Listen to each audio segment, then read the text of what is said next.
Hi, నేను మీ రవి. ఈరోజు మనం ఎక్కడ చూసినా ఒక విషయం చూస్తున్నాం, వింటున్నాం. ఏంటంటే ఒక అమ్మాయి బస్సులో ఎవరో అసభ్యకరంగా తాకాడని చెప్పి వీడియో పెట్టడం వల్ల వీడియో మొత్తం కేరళ మొత్తం వైరల్ అయిపోయి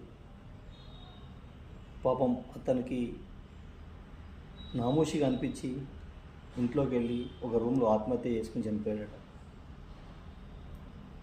ఒకసారి ఆలోచించు. అతనికి చిన్న చిన్న పిల్లలు ఉంటారు, ఫ్యామిలీ ఏంటి, నువ్వు దేనికోసం చేసినావో? వ్యూస్ పెంచుకోవడం కోసం చేసినావో, లేకపోతే వీడియో వైరల్ అవ్వడానికి చేసినావో? నీ ఆనందం కోసం చేసి ఒక నిండు జీవితాన్ని బలిగొన్నావు.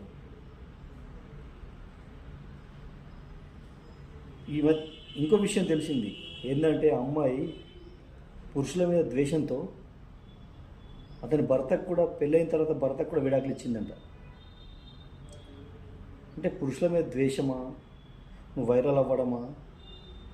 ఏదన్నా నీకోసం చేసుకుంటే వీడియో నీకు సంబంధించిన విషయం చేసుకో, ఇంకోళ్ళని ఇంట్లోకి ఇన్వాల్వ్ చేసి ప్రాణాలు తీసుకునే వరకు తీయవద్దు. ప్లీజ్ ఆలోచించండి. అయినా బస్సు అన్నప్పుడు క్లౌడ్గా ఉన్నప్పుడు ఎవరైనా తగులుతారు. అయినా వీడియో ఇస్తుంటే అతను అలా తగులుతుంటే చూస్తూనే ఉన్నావు, ఇంకా వీడియో తీస్తూనే ఉన్నావు. చెప్పచ్చు కదా అప్పుడే, లేదో ఒకటి అప్పుడే కొట్టచ్చు కదా. అంటే నీ ఉద్దేశం ఏంది ఇక్కడ? ఒకసారి మీరే ఆలోచించండి. ఇది నా అభిప్రాయం. మరి మీ అభిప్రాయం కామెంట్ చేయండి.